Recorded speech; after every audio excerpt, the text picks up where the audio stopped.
In the name of Almighty Allah, the Beneficent, the Ever Merciful. Assalamu alaikum wa rahmatullahi wa barakatuh. Once again, I welcome all of you people and have come up with another great piece of literature. The name of the poem is Ruins of a Great House and it is written by Derek Walcott.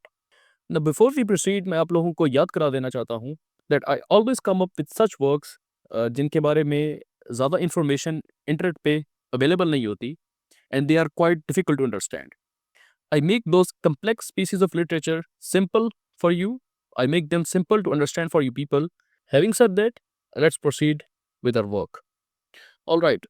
इस poem को आपके सामने simplify करने से पहले, इसको comprehensively explain करने से पहले, मैं आप लोगों को एक बात बता देना चाहता हूँ, एक बात क्लियर कर देना चाहता हूँ कि whenever we go through such pieces of literature which appear difficult to understand, such pieces of literature which are quite complex, तो उनका कोर टेक्स्ट पढ़ने पढ़ने से पहले, उसको अंडरस्टैंड करने से पहले, before we dwell into its core text, हमें ये जान लेना ज़रूरी है कि उस पोएम का हिस्टोरिकल बैकग्राउंड क्या है।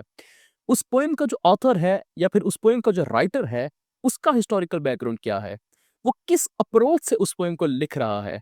उस पोएम के बारे में जितना आप फ़ैमिलियर हो जाएँगे, उस पोएम के बारे में जितना आप जान लेंगे, उतना उस पोएम के कोर टेक्स्ट को पढ़ते हुए उसको अंडरस्टैंड करना आपको आसान होगा, ईज़ी होगा। इसकी आपको एक मिसाल देता हूँ। For example, we all are familiar with one of the greatest poems by T S. Eliot, the Waste Land. अब अगर आप वेस्टलैंड को पढ़ते हैं ना, अब इस पोएम को पढ़ेंगे, it is very complex to understand. अब इतनी कॉम्प्लेक्स अंडरस्टैंड करने के लिए ये क्यों है? क्योंकि इसमें डिफरेंट लैंग्वेजेस के एक्सट्रैक्ट्स, डिफरेंट लैंग्वेजेस के words they have been indicated. Deliberately इसका जो राइटर था टी.एस. इलियट, उसने इस पोएम को डिफिकल्ट बनाया ताकि एक बिल्कुल अलग group of people, only they may be able to understand this piece of literature written by him. ये पोएम उसने आम लोगों के लिए डेडिकेट की ही नहीं थी। उसने डेलिबरेटली इस पोएम को, इस पीस ऑफ लिटरेचर को, by inculcation of different languages in that particular piece of literature, by inculcation of different terminologies in that particular piece of literature, उसको डिफिकल्ट बनाया। और उसने ये इसलिए किया था ताकि इसको एक खास जो लोगों का ग्रुप है सिर्फ वही समझ सके। अब ये ऐसा क्यों था, ये बिल्कुल एक अलग बहस है।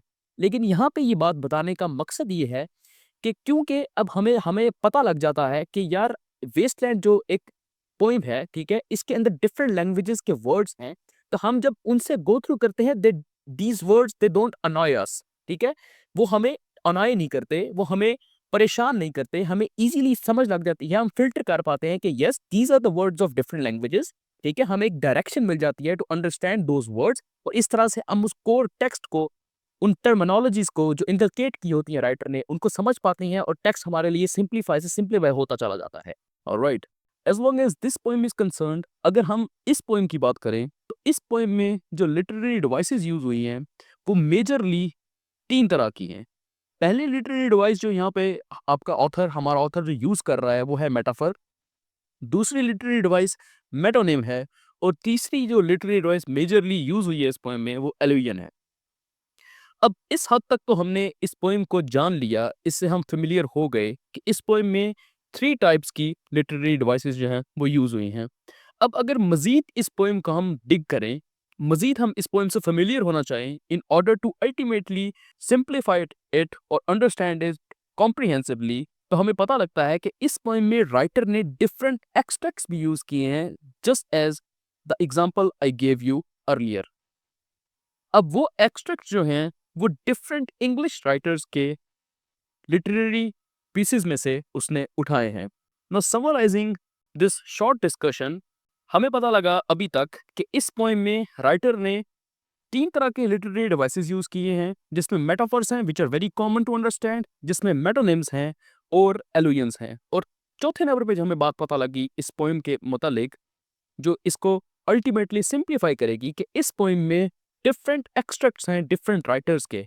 ऑलराइट, इंग्लिश राइटर्स की लिटरेरी पीसेस में से उठाए हुए डिफरेंट टेक्स्ट हैं जो इस पोएम के मीनिंग में एड अप कर रहे हैं। तो in case throughout the poem, अगर if we come across those particular texts, तो हमें पता होना चाहिए कि अगर वो fit in थोड़ा बहुत नहीं कर रहे उस poem के अंदर, या फिर alienated feel हो रहा है आपको while you read those particular texts, और आपको ऐसा feel हो रहा है that those texts they do not immediately belong to the core text of the poem, तो आपको परेशान नहीं होना, आपको पता होना चाहिए कि this particular piece of extract may be belonging to some other piece of literature produced by some other writer. इस टेक्निक से आप पोइम को ज़्यादा अच्छे तरीके से समझ भी पाएंगे और उसको अच्छे तरीके से ज़्यादा आप उसका मीनिंग ग्रैस्प भी कर पाएंगे. Alright, formally starting with the very first line of the poem, I want you people to understand one thing. I won't be skipping any line of the poem and I will be explaining every line one by one. कोई चीज़ मैं इसमें से छोड़ने वाला नहीं हूँ, so that you people may understand the poem comprehensively and in totality. Starting with the very first line, thou, our longest sun, sets at right declensions and makes but winter arches. It cannot be long before we lie down in darkness and have our light in ashes. अब ये जो extract है जो start of the poem में आपको मिल रहा है, ये एक्सट्रैक्ट एक्चुअली जो राइटर है आपका डेरिक वॉलकॉट, उसने थॉमस ब्राउन की एक बुक, एक piece of literature Urn Burial से उठाया है. याद रखें, ये जो स्टार्ट पे आई एम कमिंग अगेन, ये जो स्टार्ट पे एक्सट्रैक्ट अभी मैंने नरेट किया आपके सामने, this extract has been taken by the writer, by the work of an English writer Thomas Browne, जिसका नाम है अर्न बरियल. अब उसने इस पर्टिकुलर एक्सट्रैक्ट को, इन लाइंस को स्टार्ट ऑफ द पोएम में क्यों लिया है, उसने पोएम इधर से स्टार्ट क्यों की है, वो इस वजह से so that proper meaning may be added to the whole poem. अब अर्न बरियल जो थॉमस ब्राउन ने लिखी है, हम जान लेते हैं कि एक्चुअली ये बुक है किस बारे में. थॉमस ब्राउन ने अर्न बरियल ये मैसेज प्रोपोगेट करने के लिए, ये मैसेज कन्वे करने के लिए लिखी थी कि इंसान जो हैं वो मॉर्टल हैं. कोई भी चीज़, कोई भी इंसान, either he is a prince, either he is a king और अ बेगर और a common man in the street, कोई भी इंसान अनपेरिशेबल नहीं है, कोई भी इंसान इमॉर्टल नहीं है. Everyone has to die. हर किसी ने एक ना एक दिन ही और she has to meet its grave. इस मैसेज को कन्वे करने के लिए, इस मैसेज को प्रोपोगेट करने के लिए अर्न बरियल जो थॉमस ब्राउन की है उसने लिखी है. अब आपकी ये जो पोएम है जो आज हम एक्सप्लेन करने वाले हैं, जो आज हम समझने वाले हैं, ruins of a great house, जो डेरिक वॉलकॉट ने लिखी है, इसका मैसेज भी किसी ना किसी हद तक पैरेलल है इस पर्टिकुलर मैसेज से जो प्रोपोगेट करना चाहता था थॉमस ब्राउन अपने Urn Burial piece of literature से. इस वजह से डेरिक वॉलकॉट ने इस एक्सट्रैक्ट को इस पोएम के स्टार्ट में लिया है. अब इन दोनों का ये मैसेज किस तरह से पैरेलल है, किस हद तक पैरेलल है, वो जब आप पोएम को वन बाय वन लाइन के साथ समझेंगे तो आपको पता लगेगा कि किस तरह से ये दोनों चीज़ें पैरेलल एक दूसरे से जा रही हैं और क्यों ये पर्टिकुलर पीस ऑफ एक्सट्रैक्ट यहाँ पे प्लेस किया गया है. अब इस एक्सट्रैक्ट में थॉमस ब्राउन कहना क्या चाह रहे हैं, क्या मैसेज देना चाह रहे हैं, और उस मैसेज की वजह से डेरिक वॉलकॉट ने क्यों इसको यहाँ पे प्लेस किया है, उसको समझ लेते हैं. थॉमस ब्राउन अपने इस पर्टिकुलर एक्सट्रैक्ट में जो उन्होंने अर्न बरियल में दिया है, इसमें वो कहना चाह रहे हैं, वो इसमें ह्यूमन लाइफ को, जो इंसान की ज़िंदगी का जो पाथ है, उसका जो जर्नी है, उसको किससे कंपेयर कर रहे हैं, with the pathway, with the journey of the son of summer. कि जिस तरह से गर्मियों का जो सूरज होता है, उसका पाथवे अगर आपने कभी ऑब्जर्व किया हो, I am talking to you people, अगर आपने उसका पाथवे कभी ऑब्जर्व किया हो तो आपको पता लगेगा कि उसकी ट्रेजेक्टरी जो होती है, यानी कि वो ईस्ट से निकलता है और कितनी लंबी ट्रेजेक्टरी लेकर वेस्ट में जाके इट सेटल्स डाउन. दिन कितना लंबा होता है गर्मियों में, ठीक है. तो थॉमस ब्राउन जो हैं वो गर्मियों के सूरज से सबसे पहले इंसान की जो ह्यूमन लाइफ का जो जर्नी है उसको कंपेयर करते हैं, and after that he comes to and makes but winter arches. पूरी लाइन क्या है? Thou, our longest sun, sets at right declensions and makes but winter arches. सबसे पहले थॉमस ब्राउन गर्मियों के सूरज का जो एक लंबा पाथवे होता है, एक लंबी ट्रेजेक्टरी होती है, उसको कंपेयर करते हैं किसके साथ? ह्यूमन लाइफ के साथ। और उसके बाद वो सर्दियों के सूरज के साथ, सर्दियों के सूरज का जो एक छोटा-सा पाथवे होता है, उसके साथ कंपेयर करते हैं ह्यूमन लाइफ को। इन दोनों पाथवेज़ ऑफ सन के साथ ह्यूमन लाइफ को कंपेयर कर रहे हैं। अब हम इसको टोटलिटी में समझते हैं कि ये क्या यहाँ पे क्या बात हो रही है। थॉमस ब्राउन यहाँ पे ये कहना चाह रहे हैं कि जिस तरह से गर्मियों के सूरज की एक लंबा पाथवे होता है, एक लंबा उसकी ट्रेजेक्टरी होती है, इसी तरह इंसान की लाइफ भी क्या होती है? एपेक्स की तरफ जाती है, ठीक है? अपने अरूज की तरफ जाती है और अपने अरूज पे जाने के बाद जिस तरह से सर्दियों के सूरज का एक छोटा ट्रैजेक्टरी होता है, एक छोटा-सा दिन बनता है उसका, ठीक है? वो ईस्ट से निकलता है सर्दियों में भी और जल्दी से वेस्ट में सेट हो जाता है। उसकी आर्च जो होती है, वो छोटी होती है, उसकी ट्रैजेक्टरी जो है छोटी होती है। इसी तरह ह्यूमन लाइफ भी डिक्लाइन की तरफ जाती है आफ्टर द एपेक्स। और इस तरह से वो कंपेयर कर रहे हैं ह्यूमन लाइफ को। अब यहाँ तक तो हमें समझ लग गई। उसके बाद वो कहता है, "it can not be long before we lie down in darkness and have our light in ashes." वो कहते हैं, यहाँ पे मैंने आपको बताया था ना, इमॉर्टैलिटी को प्रोपेगेट कर रहे हैं हमारे थॉमस ब्राउन जो हैं। तो दूसरी लाइन में वो ये कहते हैं कि वो वक़्त अब ज़्यादा दूर नहीं है कि जब we will be lying in darkness, यानी कि in other words, we all will be in our graves. We will be under the soil. We will be lying in the darkness जहाँ पे रोशनी नहीं पहुंचती and have our light in ashes. यहाँ पे वो cremation की तरफ इशारा कर रहे हैं कि वो ज़्यादा वक्त दूर नहीं है जब हम सब we will be under the soil, we will be in our graves और हमारी क्रीमेशन हो चुकी होगी। हम हमारी जो ashes हैं उनको जला दिया होगा, ठीक है? और हमारी जो ashes हैं उनके अंदर छोटी-छोटी जो है वो लाइट्स जो है वो जल रही होंगी, यानी कि छोटे-छोटे जो स्पार्क्स हैं हमारी एशेस में, they will be there. I hope कि आपको इस एक्सट्रैक्ट की समझ आ गई होगी। अब हम ये समझ लेते हैं कि ये एक्सट्रैक्ट जो है वो डेरेक वॉलकॉट ने अपनी पोएम के बिल्कुल स्टार्ट में क्यों लिखा है। ये जो पोएम है, ruins of a great house, ये भी सिग्निफाई कर रही है किस चीज़ को? एक जर्नी को। किसके जर्नी को? ब्रिटिश एम्पायर के जर्नी को, from its apex to its decline. ये जो पोएम है 1956 में जब ये लिखी गई है, इस वक़्त तक ब्रिटिश एम्पायर तकरीबन अपनी डिक्लाइन पे जा चुका था।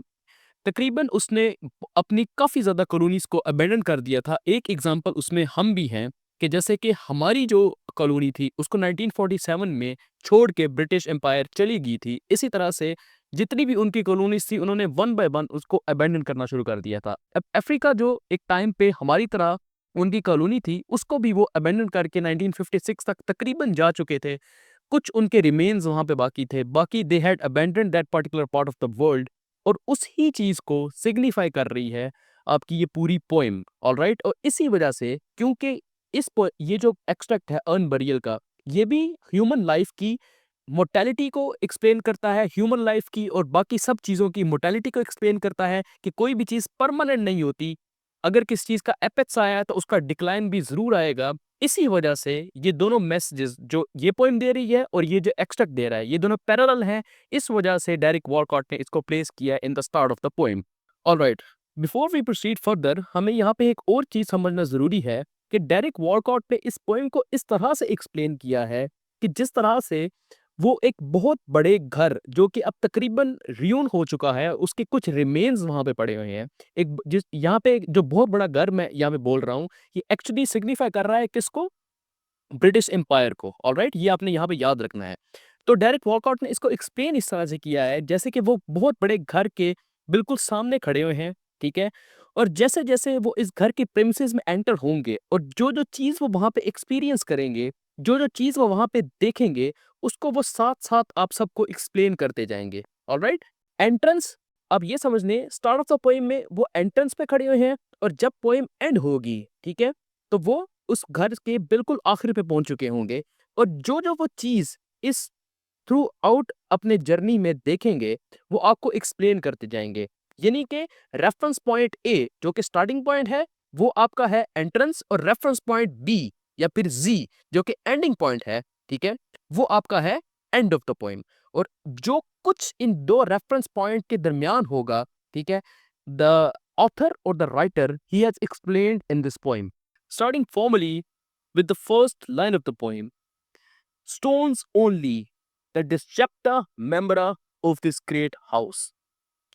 इस लाइन में वॉलकॉट क्या कहना चाह रहे हैं, अब वो उस हाउस की प्रेमिसेस में, उस वर्चुअल हाउस की जो मैंने आपको बताया था पहले, उसकी प्रेमिसेस में एंटर हो चुके हैं and he explains what he sees. वो क्या देखते हैं अपनी इमेजिनेशन में, वो क्या देखते हैं, स्टोन्स ओनली, पत्थर ही पत्थर हर तरफ हैं। The disjecta membra of this great house, जो कि टूटे हुए मेंबर्स हैं, जो कि टूटे हुए पार्ट हैं किसके, of that great house. Great house यहाँ पे किस चीज को सिग्निफाई कर रहा है, द ग्रेट ब्रिटिश एम्पायर को। वो क्या देखते हैं कि हर तरफ टुकड़े हैं उस ग्रेट हाउस के, ठीक है, जो कि अब रियून हो चुका है, ठीक है, उस ग्रेट हाउस के स्टोन्स हर तरफ बिखरे हुए हैं। ये वो सबसे पहली चीज वहां पे देखते हैं।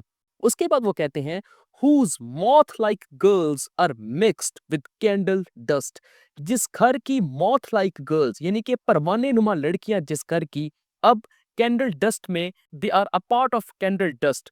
अब इस लाइन से वो क्या कहना चाह रहे हैं, क्या मीनिंग कन्वे करना चाह रहे हैं, वो ये कहना चाह रहे हैं कि जिस घर की लड़कियां, परवाने नुमा लड़कियां, एक वक्त में इस घर की खूबसूरती को बढ़ाती थी, जिस तरह से परवाना शमा की तरफ अट्रैक्ट होता है, ठीक है, लाइट की तरफ जाता है और एट द एंड वो उसका एक हिस्सा बन जाता है, जल के उसके अंदर मिक्स हो जाता है। इसी तरह से इस घर की जो लड़कियां थी, जो एक वक्त में यहाँ पे बहुत ज्यादा नजर आया करती थी, now they are no more there. वहां पे वो बिल्कुल भी नहीं है, सिर्फ और सिर्फ उनकी डस्ट वहां पे रह गई है, उनके कुछ निशानात वहां पे रह गए हैं, उनके रिमेन्स वहां पे रह गए हैं। लेकिन लड़कियां जो कि एक वक्त में वहां पे बहुत ज्यादा अबंडेंस में हुआ करती थी, in order to increase the beauty of that house, वो अब वहां पे मजीद मौजूद नहीं है। अब ये हिस्टोरिकल सिग्निफिकेंस मैं आपको इस चीज़ की बता दूं कि जो ब्रिटिश एम्पायर थी, उनका जब यहाँ पे राज था, तो जो उनकी रेजिडेंसेस थी, वहाँ पे बहुत सी गर्ल्स भी हुआ करती थी, ठीक है, जिसके साथ प्रिंसेस के साथ जो प्रिंस होते थे वो आया करते थे, ठीक है, उनके साथ वो कंपनी किया करते थे, ठीक है, वो उस वक्त का एक फैशन था जो कि ब्रिटिश कैरी किया करते थे अपने साथ। तो ये उस चीज़ की तरफ इशारा कर रही है। अगली लाइन जो है, remained file, remain to file the lizard's dragonish claws. इस लाइन का मतलब क्या है, इस लाइन का मतलब ये है कि ये जो हाउस है, इसकी जो दीवारें हैं, ठीक है, आज इनका मियर काम क्या रह गया है, इनका मियर काम ये रह गया है, इसका इनका सिर्फ ये काम रह गया है कि they are like a file to the lizard's dragonish claws. वहां पे जो छिपकलियां बच गई हैं, वहां पे जो लिजर्ड्स बच गई हैं, वहां पे जो रेप्टाइल्स बच गए हैं, अब उनके जो क्लॉज हैं, ठीक है, सिर्फ और सिर्फ उनको शार्प करने का काम ये कर रही हैं, ये जो दीवारें हैं। फाइल का मतलब क्या होता है, आप लोगों ने देखा होगा, एक फाइलर होता है जो कि फीमेल्स यूज करती हैं to sharpen their nails, to make their nails, to give shape to their nails. उस फाइल को यहाँ पे उसको फाइल कहते हैं, और वही वाला जो वर्ड है वो यहाँ पे यूज किया गया है, remain to file the lizard's dragonish claws, यानी कि इस घर की जो दीवारें हैं, वो उनका अब मेयर काम क्या रह गया है कि वो सिर्फ शेप दे रही हैं, किसको, लिजर्ड्स को, जो कि उन दीवारों पे मौजूद हैं, उनके नेल्स को शेप दे रही हैं। ये उनका एक मेयर काम रह गया है। The mouths of those gate cherubs shriek with stain. इस लाइन में राइटर क्या कहना चाह रहा है, इस लाइन में राइटर ये कहना चाह रहा है, अब वो थोड़ा सा आगे गया है और आगे वो क्या देखता है, वो देखता है the mouths of those gate cherubs shriek with stain. अब ये गेट चिरप्स क्या हैं? गेट चिरप्स ये एक बिब्लिकल रेफरेंस है। बाइबल के अंदर चिरप्स जो हैं, ठीक है, या फिर गेट चिरप्स जो हैं, ये छोटे-छोटे, आप ये समझ लें, ये छोटे-छोटे एंजल्स हैं जिनके छोटे-छोटे पर हैं, ठीक है, और ये चबी से हैं, ठीक है। ये गेट चिरप्स जो हैं, ये बिब्लिकल रेफरेंस है। बाइबल में इनको इस तरह से एक्सप्लेन किया गया है कि एडम एंड ईव की जो जन्नत थी ना, उसका जो गेट था, उसके बाहर 2 चेरब्स, यानी कि मैंने आपको बताया है, छोटे-छोटे एंजल्स जो है ना, वो बैठा करते थे और उनके छोटे-छोटे पर हुआ करते थे। उस बिब्लिकल रेफरेंस को यहाँ पे इनकलकेट किया गया है और कहा गया है कि the mouths of those gate cherubs shriek with stain. यहाँ पे राइटर कहता है कि अब जब वो आगे गया है तो उसने देखा है कि जो गेट चेरब्स हैं, जैसे कि एडम एंड ईव के घर के बाहर होते थे, वहां पे भी वो देख उसने इस तरह के गेट चेरब्स देखे हैं, ठीक है।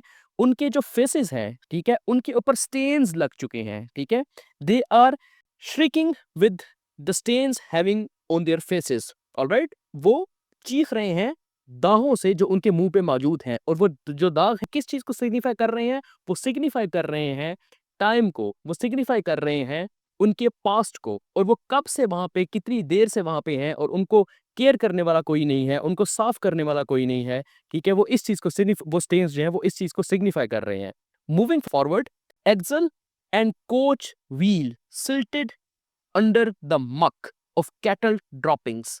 आगे वो क्या देखता है, आगे वो एक कोच देखता है, ठीक है, एक कोच आप कह सकते हैं जो कि सामान लेके जाने के लिए यूज होती है, उसको वो देखता है जिसका एक्सल, एक्सल आपको पता है ना, दो जो व्हील्स होते हैं उसके दरमियान जो एक एक रॉड होता है, ठीक है, जो कनेक्ट करता है इन दोनों व्हील्स को आपस में, उसको एक्सल कहते हैं, ठीक है।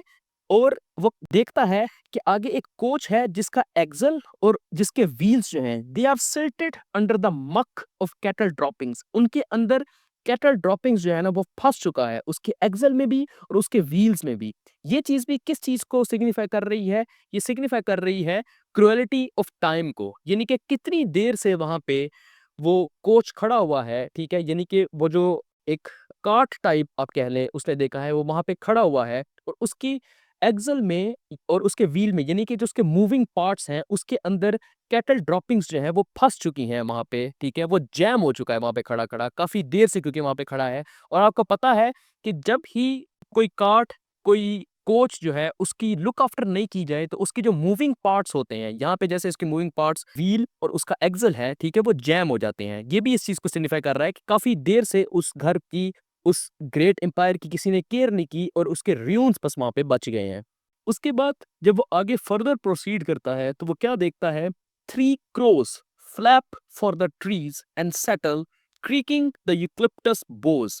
अब इस इन लाइंस में जो वॉलकॉट है वो क्या कहना चाह रहा है, उसको आगे तीन कौवे नजर आते हैं, ठीक है, थ्री क्रोज। अब क्रोज यहाँ पे क्या सिग्निफाई कर रहे हैं, याद रखें लिटरेचर की दुनिया में जो क्रोज हैं, जो ब्लैक बर्ड है ये क्रो, ये एक नेगेटिव बर्ड है, ठीक है, ये नेगेटिविटी को सिग्निफाई करता है। आगे वो तीन कौवे देखता है, अब नेगेटिविटी को सिग्निफाई क्यों करता है ये कौवा यहाँ पे, क्योंकि आपको पता है कि ब्रिटिश ने बहुत सी क्रुएलिटीज, बहुत सी एट्रोसिटीज जो है ना वो एक्सरसाइज की थी when they had colonised the parts of the world, ठीक है। उन ब्रुटैलिटीज को, उन एट्रोसिटीज को यहाँ पे सिग्निफाई कर रहे हैं ये तीन कौवे जो आगे डायरेक्ट वॉलकॉट देखता है, ठीक है। अब ये तीन कौवे जो हैं, ठीक है, ये दे फ्लैप देयर विंग्स, ये उड़ते हैं एंड सेटल और जाके बैठ जाते हैं किस पे, यूकलिप्टस एक प्लांट है, ठीक है, एक प्लांट है यूकलिप्टस, ठीक है, जिसकी बोस होती हैं, ठीक है, जिसकी शाखें होती हैं, उसके ऊपर जाके ये बैठ जाते हैं, ठीक है। और जब ये बैठते हैं, ये हैवी बर्ड्स वहां पे जब जाके बैठते हैं तो उनकी जो बोस हैं, ठीक है, वो आवाज करती हैं, क्रीकिंग वॉइस, ठीक है, वो क्रीकिंग, सॉरी, क्रीकिंग साउंड करती हैं, ठीक है, वॉइस नहीं, स्पेसिफिकली वो क्रीकिंग एक साउंड प्रोड्यूस करती हैं और वो वॉलकॉट जो है वो आगे सुनता है। अब फर्दर वो आगे जाता है, ठीक है, अ smell of dead Lyme's quickens in the nose. आगे वो कहता है the smell of dead Lyme's quickens in the nose. अब यहाँ पे ये जो डेड लाइम्स है ना, लाइम्स, ठीक है, लाइम्स यहाँ पे एक मेटोनिम है। यहाँ पे एक हिस्टोरिकल सिग्निफिकेंस मैं आपको बता दूं लाइम्स की, वो ये है कि जब ब्रिटिश एम्पायर अपनी कॉलोनीज बनाया करते थे, ठीक है, और एक्सरसाइज किया करते थे वहां पे अपना जो रूल है, तो वहां पे वो लाइम को उगाया करते थे। लाइम जरूरी होता था उनकी पर्टिकुलर मिलिट्री एक्सरसाइजेस के लिए, ठीक है, वो एज अ मेडिसिन यूज होता था, ठीक है। तो जहां जहां पे भी उन्होंने कॉलोनीज बनाई थी, ठीक है, तो उसको वो क्या किया करते थे, वहां पे लाइम की कल्टीवेशन किया करते थे, ठीक है।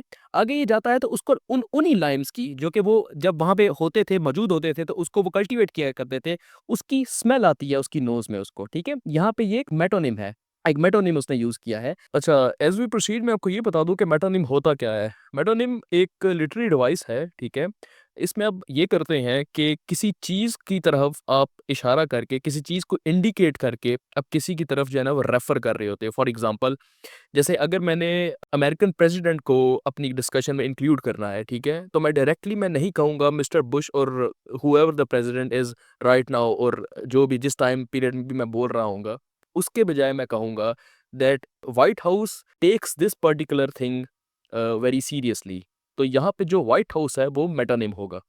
जैसे कि इस पोएम में लाइम को एज अ मेटोनिम यूज किया हुआ है, ठीक है, डायरेक्टली ब्रिटिशर्स को और इंग्लिश जो है उनको यहाँ पे जो ऑथर है उसने नहीं यहाँ पे इनकलकेट किया, नहीं यहाँ पे कोट किया मोर स्पेसिफिकली, बल्कि उसने यहाँ पे लाइम को एज अ मेटोनिम यूज किया है। All right, the leprosy of empire, वो यहाँ पे इस लाइन में वो ये कहना चाह रहा है कि डेड लाइम्स की जो स्मेल है, ठीक है, वो लिप्रोसी एक टाइप ऑफ बीमारी है, ठीक है, एक टाइप ऑफ डिजीज है जो कि स्किन के खराब होने को कहते हैं, ठीक है, स्किन की डिट्रॉइड करने को कहते हैं, ठीक है। वो कहता है कि स्मेल ऑफ डेड लाइम्स जो है वो एम्पायर की लेप्रोसी को सिग्निफाई कर रही है जब मैं आगे गया हूँ, ठीक है। यानी कि अब क्योंकि वहां से ब्रिटिश एम्पायर जा चुका है, the smell of dead Lyme's है, ठीक है, वो किस चीज की याद दिलाती है? डिट्रायरेशन ऑफ ग्रेट ब्रिटिश एम्पायर की। उसके बाद वो कहता है फेयरवेल ग्रीन फील्ड्स, फेयरवेल ये हैप्पी ग्रूव्स। यानी कि ग्रीन फील्ड्स जो तुम लोगों की थी ब्रिटिश एम्पायर की, एक वक्त पे ब्रिटिश एम्पायर से मुखातिब है ये, वो अब ख़त्म हो चुकी हैं। फेयरवेल ये हैप्पी ग्रूव्स, जो तुम लोगों के जो हैप्पी ग्रूव्स थे, तुम लोगों की जो खुशनुमा जो वादियाँ थीं, ठीक है, they are now ended, it has come to an end. आगे जब वॉलकॉट प्रोसीड करता है तो व्हाट ही सीज, वो मार्बल देखता है। Marble like Greece, like Faulkner's south in stone. अब इस लाइन का मीनिंग क्या है? वो मार्बल देखता है। मार्बल, यहाँ पे मार्बल क्यों यूज किया गया है वर्ड? क्योंकि मार्बल जो है वो एंशियंट टाइम्स से it it has been used to make intricate buildings और एम्बेलिश देम। उनको बनाने में और उनको सजाने में मार्बल यूज किया जाता था। और कौन सा मार्बल यूज किया जाता था?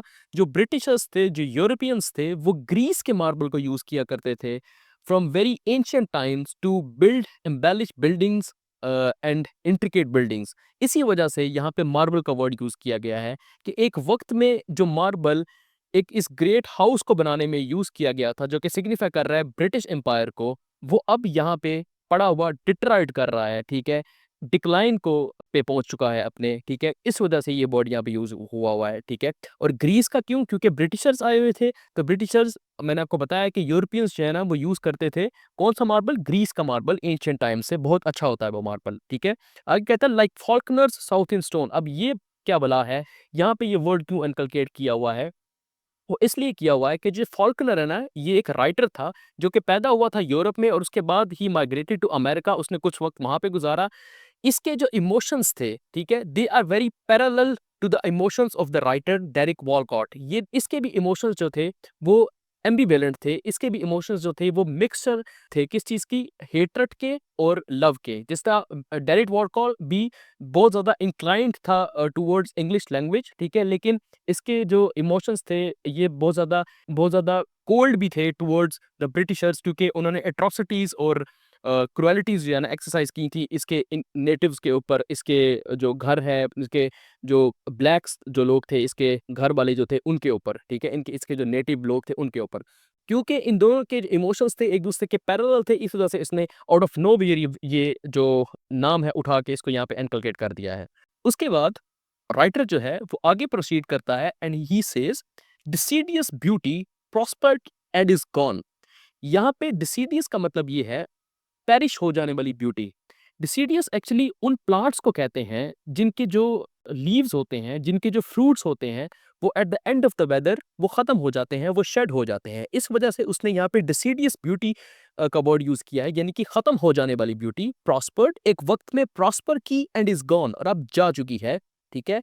मजीद आगे बढ़ता है और कहता है but where the lawn breaks in a rash of trees. अब वो एक ऐसे पॉइंट पे पहुंचा है जहां पे एक रैश ऑफ ट्रीज, यानी कि एक ऐसा पॉइंट जहां पे कुछ ऐसे ट्रीज उसको मिले हैं जो कि डिट्रायरेशन की वर्ज पे हैं लेकिन कंप्लीटली खत्म नहीं हुए।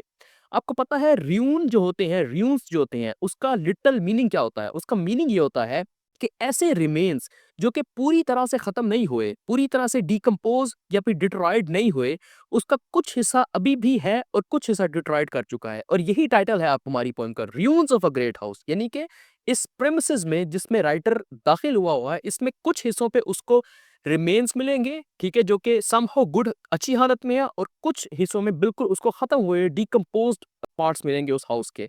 अब इसी तरह की वो एक साइड पे जाके पहुंचा है जहां पे वो कहता है but where the lawn breaks in rash of trees. अब मैं एक ऐसे पॉइंट पे पहुंच गया हूं जहां पे कुछ ऐसे ट्रीज हैं जो कि कुछ अच्छी हालत में भी हैं, ठीक है, और इतनी अच्छी हालत में भी नहीं है, यानी कि इन बिटवीन द डिट्रायरेशन, ठीक है, और देयर एपेक्स, उनके दरमियान कहीं पे लाई करते हैं वो ट्रीज, ठीक है। वहां पे उसको क्या मिलता है?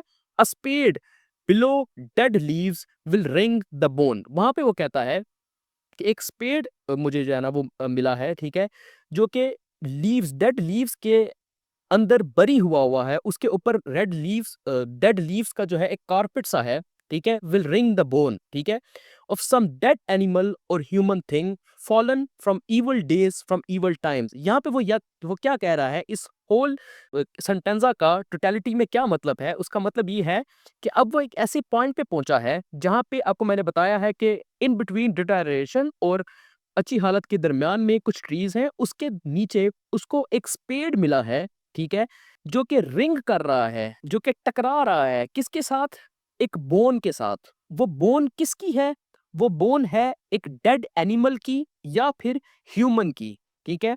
और वो कब से वहां पे वो स्पेड पड़ी हुई है, वो कब से वहां पे एक्स पड़ी हुई है, फ्रॉम इवल डेज, उस वक्त से जब यहाँ पे कॉलोनाइजर्स हुआ करते थे, उन्होंने मार के वहां पे कोई ह्यूमन बीइंग या फिर कोई ऑर्गेनिज्म वहां पे मार के दफन किया हुआ है, उसके पास एक स्पेड पड़ी हुई है।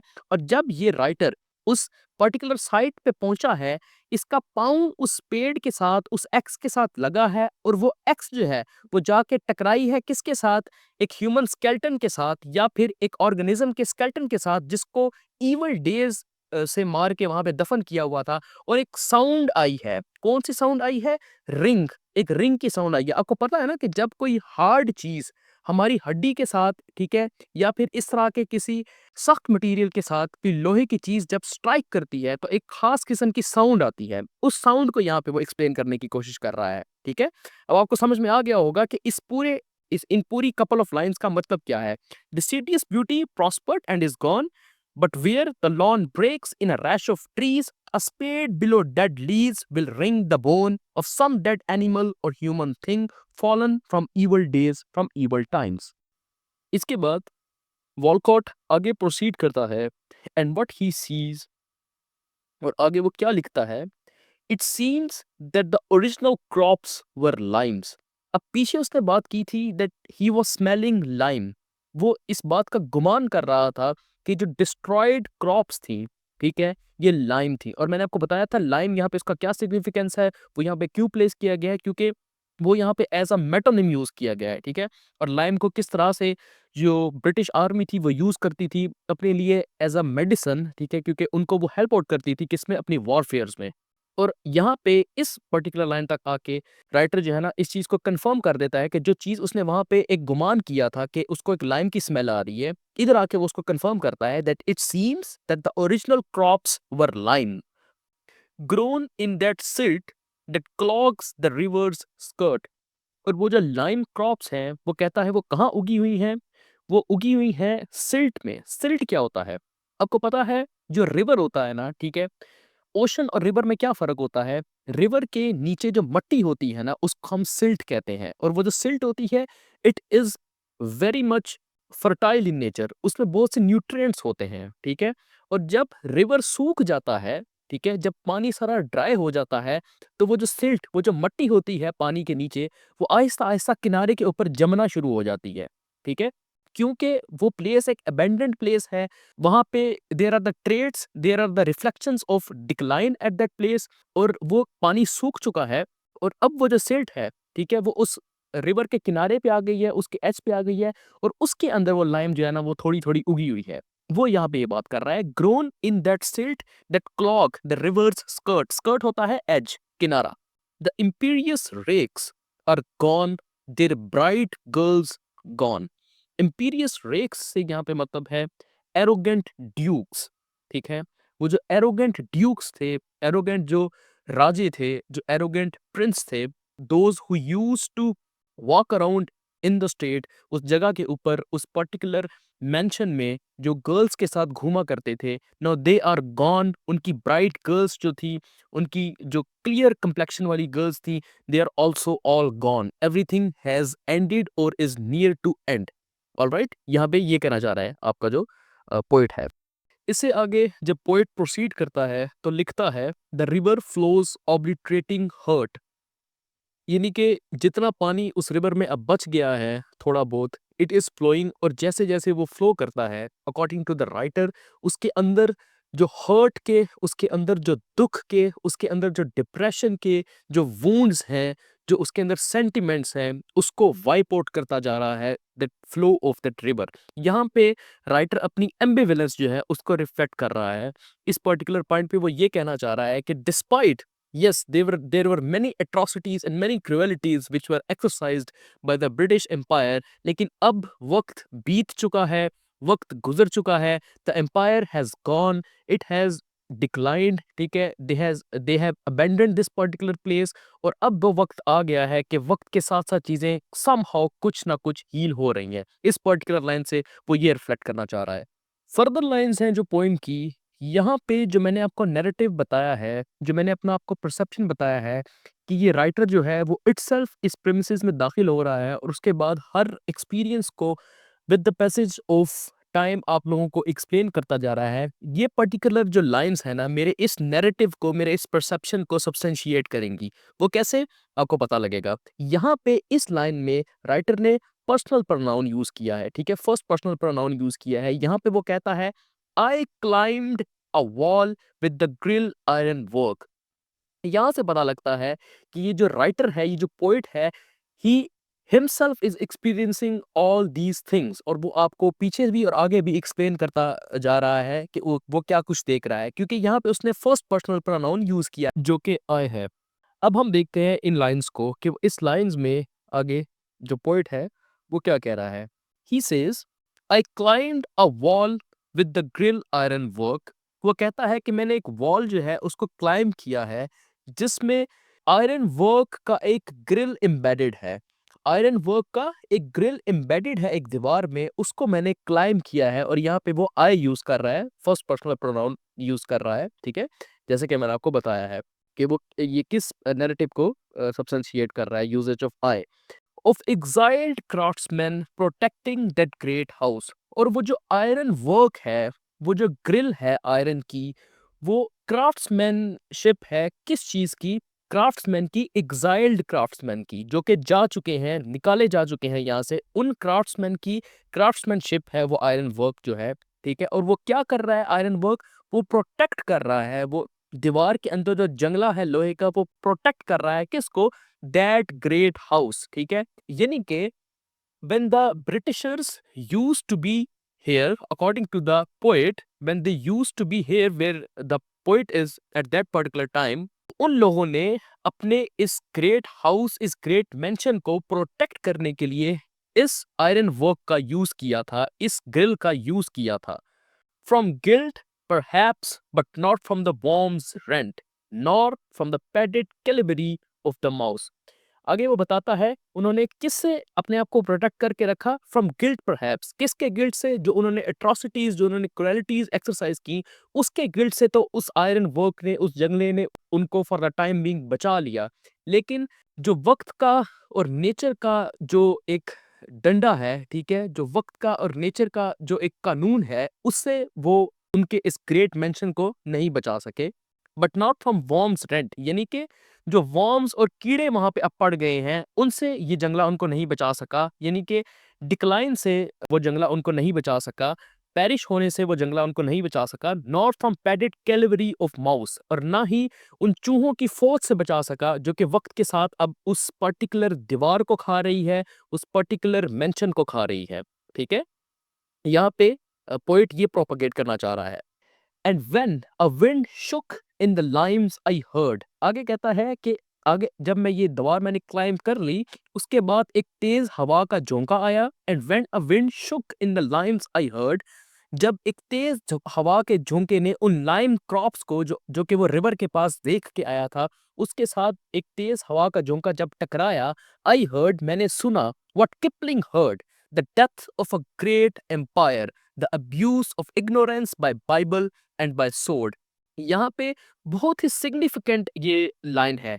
When a wind shook in the limes I heard, जब एक हवा का झोंका लाइम के साथ टकराया, मैंने सुना. What Kipling heard. अब यहाँ पे उसने किपलिंग का रेफरेंस क्यों दिया है, यहाँ पे उसने किपलिंग का रेफरेंस इसलिए दिया है कि किपलिंग वो राइटर है अंग्रेजी का, इंग्लिश का वो राइटर है किपलिंग, जिसने ये नारा दिया था, जिसने ये स्लोगन दिया था, टू सिविलाइज द वर्ल्ड. इस नारे के अंदर, इस स्लोगन के अंदर जो है, जो ब्रिटिशर्स थे, they had colonised the half of the world. और वो क्यों आते थे, वो कहते थे we are here to civilised you people. और ये जो स्लोगन था वो सबसे पहले किसने दिया था, किपलिंग ने दिया था. इसलिए यहाँ पे किपलिंग को ये जो डेरिक वॉलकॉट है कोट करके एक तरह से टॉन्ट कर रहा है.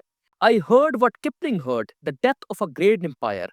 मैंने सुना, जैसे ही वो हवा का झोंका लाइम के साथ टकराया तो मैंने क्या सुना?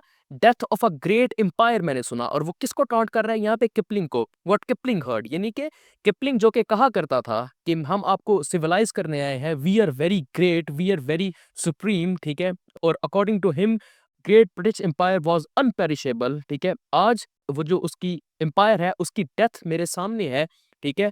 While the writer experiences all these things, वो किपलिंग को यहाँ पे रिकॉल कर रहा है। किपलिंग को यहाँ पे वो क्या कर रहा है? वो एक तरह से उसको यहाँ पे कोट कर रहा है, उसको एक तरह से टॉन्ट कर रहा है। आगे कहता है the abuse of ignorance bye Bible and bye sword. अब इस लाइन में जो पोइट वो क्या प्रोपेगेट करना चाह रहा है कि उस हवा के झोंके से जो टकराया किसके साथ? लाइम क्रॉप्स के साथ।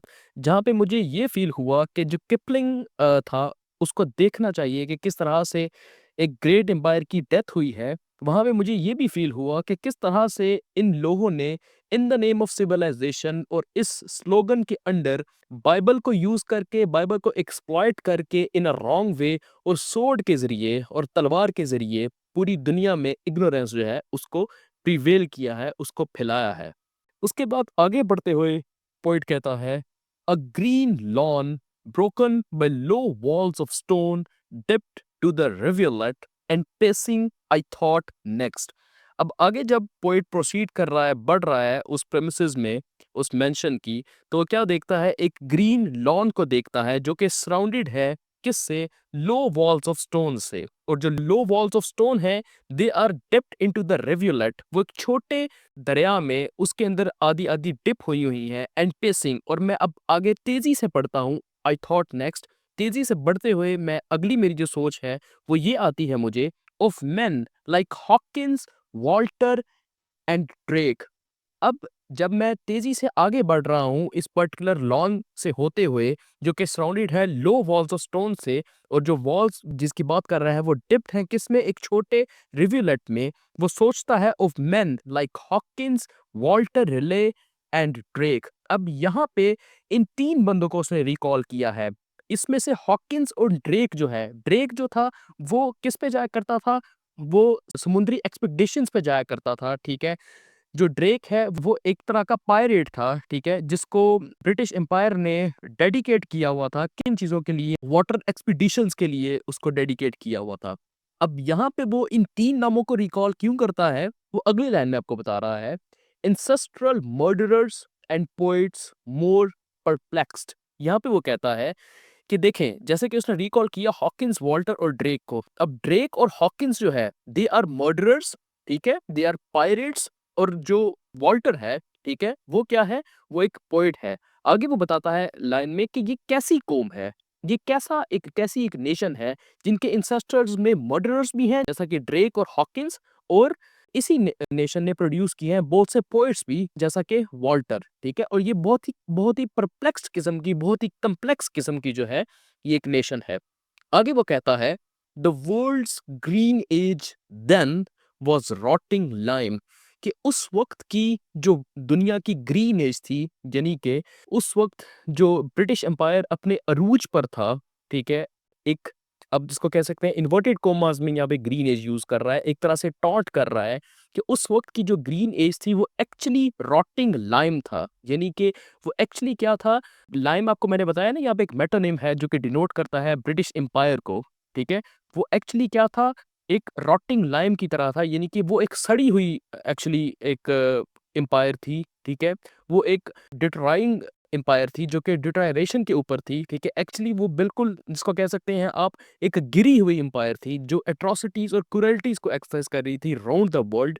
और अकॉर्डिंग टू देम, लेकिन that was the green as, that was the prime age, और दुनिया को वो सिविलाइज कर रहे थे। आगे कहता है whose stench became the charnel galleon's text. अब इस लाइन में क्या कहता है? हुज स्टेंच, जिसकी स्मेल जो थी, जिसकी जो बदबू थी, became the charnel galleon's text. चार्नल होता है एक ऐसा कमरा, एक ऐसी बिल्डिंग जहाँ पे डेड बॉडीज को डिपॉजिट किया जाता है। गैलियन होता है अ टाइप ऑफ शिप, एक बोट। टेक्स्ट, और टेक्स्ट है यहाँ पे वारंट को यहाँ पे डिनोट कर रहा है। इस लाइन से इस पर्टिकुलर जो राइटर है इसका क्या कहना है? वो ये प्रोपोगेट करना चाह रहा है कि जिसकी स्मेल जो है, ठीक है, वो एक्चुअली क्या चीज़ डिनोट करती है? उस स्लेव ट्रेड को जो उस टाइम पे की जाती थी, ठीक है? किसके ज़रिए से? बोट्स के ज़रिए से, यानी कि गैलियंस के ज़रिए से। और जैसे ही जो स्लेव्स थे उन गैलियंस में, उन बोट्स में बैठते थे, उनको एक वारंट जो है वो मिल जाता था अपने हाथ में, एक वर्चुअल वारंट मिल जाता अपने हाथ में कि वो जो पर्टिकुलर बोट है वो उनका उनके लिए एक चार्नल बनने वाला है, जहाँ पे उनकी डेड बॉडी जो है ना डिपॉज़िट हो जाएगी, अगर वो ज़िंदा ना बचे इस ट्रेड के दौरान, ठीक है? आपको पता है ना कि जो उस वक़्त की जो स्लेव ट्रेड थी, उसमें भर-भर के अफ्रीकन जो स्लेव्स थे, उनको गैलियंस में, यानी कि बोट्स में ट्रांसपोर्ट किया जाता था, ठीक है? और वो at the end of that trade, eight the end of those journeys, उसमें कुछ ही जो स्लेव्स थे वो सर्वाइव कर पाते थे। बाकी सब स्लेव्स के लिए वो जो गैलियन थी, ठीक है? वो जो बोट थी, वो उनके लिए एक चार्नल बन जाता था, यानी कि एक ऐसा केस बन जाता था जिसके अंदर डेड बॉडीज़ जो है वो डिपॉज़िट हुई होती थी, ठीक है? और अल्टीमेटली वो जो गैलियन होता था वो उनके लिए एक डेथ वारंट की तरह होता था। यहाँ पे वो उस चीज़ की तरफ रेफ़र कर रहा है जो ये आपका राइटर है। आगे कहता है, the rot remains with us, the men are gone. जो स्मेल है, ठीक है? वो यहाँ पे बस रह गई है, लेकिन जो बंदे हैं जिन्होंने एक्चुअली यहाँ पे कोलोनाइज़ेशन की थी और ये एट्रोसिटीज़ एक्सरसाइज़ की थी, वो जा चुके हैं। ऑलराइट, अब इसके बाद ये पोएम जो है ये अपने कंक्लूजन की तरफ जा रही है। It is proceeding towards it's conclusion. और इसके बाद अब जो राइटर है, जो डेरेक वॉलकॉट है, वो कहता है, as he proceeds further, but as dead ash is lifted in a wind that fans the blackening amber of the mind. अब यहाँ पे वो कहता है, जैसे ही वो आगे प्रोसीड करता है इसके बाद, तो कहता है कि जैसे ही डेड ऐश, वो वाली राख जो डेथ को रिकॉल कर रही है, जो डेथ को रिप्रेजेंट कर रही है, is lifted in a wind, उस हवा में लिफ्ट करती है, उस हवा में सस्पेंड करती है, उस हवा के साथ उड़ती है, जो हवा, जो आंधी, दैट फैंस, जो कि लाइट करती है, जो कि जलाती है। फैन्स का यहाँ पे ये है, जैसे हम कोयले जलाते हैं ना, ठीक है? For example we are doing barbecue, ठीक है? और हम कोयलों के अंदर जो हल्की-हल्की लाइट होती है, जो हल्की-हल्की आग होती है, उसको मज़ीद भड़काने, जलाने के लिए sometimes we fan the Coles, alright? Sometimes we bring the fan closer to that particular pieces of coal, ताकि उसकी जो, उसके अंदर जो आग है, वो ज़्यादा भड़के, वो उसको ज़्यादा इग्निशन मिले। यही फिनोमेना यहाँ पे वो डिस्कस कर रहा है, that fans the blackening amber of the mind. वो हवा जो है वो मेरे ज़हन में जो ब्लैकनिंग एम्बर है, यानी कि जो मुझे याद दिलाती है एट्रोसिटीज़ की, ठीक है? उसको वो फ़ैन करती है, उसको वो मज़ीद इग्नाइट करती है, ठीक है? My eyes burned from the ation pros of done. मेरी जो आँखें हैं वो जलना शुरू होती हैं from the ation pros of done, यानी कि डन की जो एक ग्रे प्रोज़ है, यानी कि डन की जो, आप कह सकते हैं, कलरलेस प्रोज़ है, उस प्रोज़ से मेरी आँखें जलना शुरू होती हैं। अब्लेज़ विद रेज आई थॉट, और मुझे गुस्सा दिलाती है उसकी वो प्रोज़। अब्लेज़ विद रेज, गुस्से के अंदर मैं सोचता हूँ, some slave is rotting in this memorial lake. कोई गुलाम, कोई कोई सबमिसिव इंडिविजुअल जो काम करता था उस ब्रिटिश एम्पायर के लिए, वो रॉट कर रहा है, वो जल रहा है, सड़ रहा है, यानी कि उसकी जो रूह है वो मुझे इस बात की याद दहानी करा रही है कि उसके ऊपर कितनी एट्रोसिटीज हुई थी इन दिस मेमोरियल लेक, इस घर की प्रेमिसेस में जो लेक है उसके अंदर। यहाँ पे वो एज अ टोटलिटी मैं आपको बताता हूँ क्या बात कर रहा है। आगे वो प्रोसीड कर रहा है, ठीक है? प्रोसीड करने के बाद कहता है कि हवा, जैसे ही मैं आगे प्रोसीड करता हूँ, एक हवा चलती है, ठीक है? और उस हवा के अंदर सस्पेंडेड होती है क्या? डेड ऐश, डेथ को डिनोट करने वाली ऐश। और वो हवा उस ऐश के साथ, उस ऐश को लिए हुए मेरे दिमाग के अंदर, मेरे माइंड के अंदर जो एम्बर है, जो मुझे याद दिलाती है हर किस्म की एट्रोसिटीज़ की जो ब्रिटिश एम्पायर ने एक्सरसाइज़ की, उस एम्बर को लाइट करती है, उस एम्बर को इग्नाइट करती है मज़ीद। मेरी आँखें जलती हैं, किससे जलती हैं? एशन प्रोज़ ऑफ डन, डन की उस कलरलेस प्रोज़ के साथ अब्लेज़ विद रेज। और मुझे गुस्सा आता है इस सारे प्रोसीजर के बाद। आई थॉट, और मैं सोचता हूँ कि ये जो इस घर के अंदर जो लेक है, इसके अंदर कोई ना कोई जो स्लेव है, कोई ना कोई जो सबमिसिव डिजिट है, जो काम करता था ब्रिटिश एम्पायर के लिए, वो जल रहा होगा। जैसे ही उसको ये एक सोच आती है, तो उसका एक एंटीथेसिस, ठीक है? उसका एक रीबटल उसका ज़हन प्रोड्यूस करता है। क्यों प्रोड्यूस करता है? जैसे ही उसके नेगेटिव थॉट्स आते हैं टुवर्ड्स ब्रिटिश राज, टुवर्ड्स ब्रिटिश एम्पायर, तो साथ ही उसका ज़हन एक रिबटल को भी जो है वो प्रिपेयर करता है। वो इसलिए प्रिपेयर करता है क्योंकि इटसेल्फ जो राइटर है वो एक एम्बिवेलेंस को रिफ्लेक्ट कर रहा है, उसकी जो सेंटिमेंट्स हैं they are embodiment of ambivalence, ठीक है।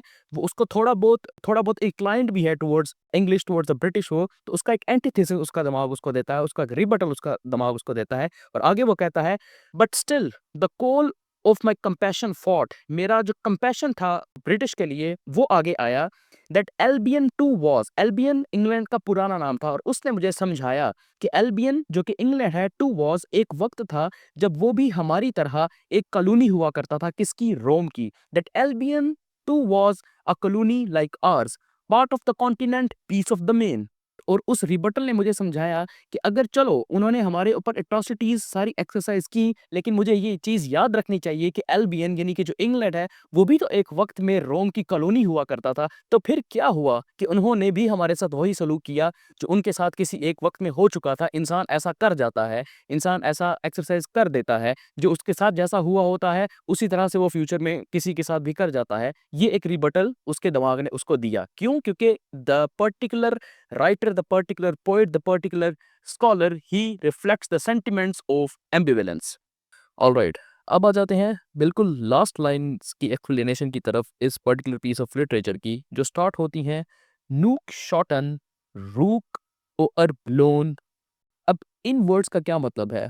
नूक शूटन जो है ये लिया गया है, ये इंटरटेक्सचुअलिटी की एग्जांपल है, ये लिया गया है शेक्सपियर की एक पीस ऑफ लिटरेचर से। इसका मतलब है अबेंडन्ड कॉर्नर्स ऑफ इंग्लैंड, ठीक है। अबेंडन्ड कॉर्नर्स ऑफ इंग्लैंड, यहाँ पे इंग्लैंड को क्या रिप्रेजेंट कर रहा है? ये मेंशन, ठीक है। ये प्रेमिसेस, ये ग्रेट हाउस की जो प्रेमिसेस है, ये किसको रिप्रेजेंट कर रहा है? इंग्लैंड को। उसके बारे में, एक्चुअली इंग्लैंड के बारे में बात कर रहा है, ठीक है। और रिप्रेजेंट कौन कर रहा है? ये पर्टिकुलर पीस ऑफ लैंड, ये पर्टिकुलर जो मेंशन है वो रिप्रेजेंट कर रहा है इंग्लैंड को। उसके कोनों के बारे में बात कर रहा है कि अबेंडेंड कोने जो हैं इस पर्टिकुलर मेंशन के, जो उसके सामने हैं, उसके बारे में बात कर रहा है। नूक शॉटन इस मेंशन के जो अबेंडेंड कोने हैं, अबेंडेंड जो साइट्स हैं, उनकी बात कर रहा है। रोक और ब्लोन, और उस परिंदे की बात कर रहा है जो बिल्कुल फ्यूटाइल हो चुका है। यहाँ पे भी ये डिनोट कर रहा है ब्रिटिश एम्पायर को ही, यानी कि डिक्लाइन पे आ चुकी है ब्रिटिश एम्पायर इस वक्त, ठीक है। वो ये बात कर रहा है। रूक और ब्लोन यानी कि एक बिल्कुल डिक्लाइन पे गया हुआ परिंदा, deranged by foaming channels and the vain expanse of bittrefaction। इसका मतलब है deranged यानी कि बिल्कुल खत्म हो गया, ठीक है। इंग्लैंड का जो एम्पायर है उसका बिल्कुल सत्यानाश हो गया, उसका आप कह सकते हैं, हम अपनी नेटिव जुबान में कह सकते हैं, उसका बेड़ा गर्क हो गया bye foaming channels. Foaming channels यहाँ पे किसकी तरफ इशारा कर रहे हैं? उस स्लेव ट्रेड के लिए जो यूज की जाने वाली जो समुद्री रास्ते हैं, ठीक है, उनके जरिए से। एंड द वेन एक्सपेंस, और बिल्कुल फ्यूटाइल एक्सपेंस जो उन्होंने डाला, किसके लिए? तोड़ मरोड़ पैदा करने के लिए। हमारे इधर भी, हमारे इधर जहाँ पे उन्होंने एरिया कोलोनाइज किया था उधर भी, और अपनी तरफ भी उनके जो उनका अपना जो इंपीरियल सेंटर था उधर भी उन्होंने इन पर्टिकुलर एक्सरसाइजेज के जरिए, अपनी एट्रोसिटीज के जरिए उधर भी बिटरफेक्शन क्रिएट किया, यानी कि डिवीजन्स क्रिएट की, और हमारे इधर भी डिवीजन्स क्रिएट की क्लासेस की, ठीक है। एज अ टोटलिटी वो क्या बात कर रहा है? वो बात कर रहा है कि नूक शॉटन रॉक और ब्लोन, जो इस पर्टिकुलर पूरे मेंशन के जो अबेंडेंट कोने हैं, और इस ये जो परिंदा है जो ब्रिटिश एम्पायर का जो अब डिक्लाइन पे जा चुका है, डी रेंज जिसका बेड़ा गर्क हो गया बाय फॉर्मिंग चैनल्स, उन चैनल्स के थ्रू जिसके जरिए वो स्लेव ट्रेड किया करते थे, उनके थ्रू। एंड वेन एक्सपेंस, और उस पैसे के थ्रू, उस सारी एफर्ट के थ्रू जो बिल्कुल वेन थी, जो फ्यूटाइल थी, जो उन्होंने डाली फूड क्रिएट करने के लिए यहाँ पे भी और अपने इंपीरियल सेंटर में भी। ऑल इन कंपैशन एंड्स, आखिर पे सब कुछ मेरे दिल में कंपैशन के साथ खत्म हो जाता है, ठीक है। क्योंकि मैंने आपको बताया है राइटर एम्बिवेलेंट है, ठीक है, इन नेचर। यहाँ पे वो खुले तरीके से इमोशंस ऑफ एम्बिवेलेंस का जो है ना रिफ्लेक्शन दे रहा है। ऑल इन कंपैशन एंड्स, सब कुछ कंपैशन में मेरे दिल में जो है वो खत्म हो रहा है। So differently from what the heart arranged, उन पर्टिकुलर नोशंस के से बिल्कुल बरअक्स जो मैंने शुरू में सोचे थे, जो मैंने सोचे थे कि मैं हेटरेट के जो सेंटिमेंट्स हैं वो रखूंगा इस पर्टिकुलर ब्रिटिश राज के टुवर्ड्स, उससे बिल्कुल डिफरेंट तरीके से मैं एंड कर रहा हूँ अपना ये piece of literature. So differently, बिल्कुल अलग उस उन सेंटिमेंट से जो मैंने सोचे थे शुरू में, from what the heart arranged as well as if a manor of thy friends. और जब मैं देखता हूँ इस अबेंडेंड घर को अपने, अब ब्रिटिश राज को वो एज अ फ्रेंड डिनोट कर रहा है, जब मैं इस र्यून्ड घर को देखता हूँ अपने दोस्त के, अपने इस अबेंडेंड घर को देखता हूँ, तो मेरे जो इमोशंस हैं वो कंपैशन की तरफ जाते हैं, वो मेरे जो इमोशंस हैं वो लाइट हो जाते हैं, हेट्रेड उनमें से ख़त्म हो जाता है। और इस तरह से वो इस जर्नी को जो उसने स्टार्ट किया था रेफरेंस पॉइंट ए से बी तक कवर करता है, और हर हर एक्सपीरियंस को जो आपके साथ उसने शेयर किया साथ साथ वो शेयर करता जाता है। Thank you very much all of you.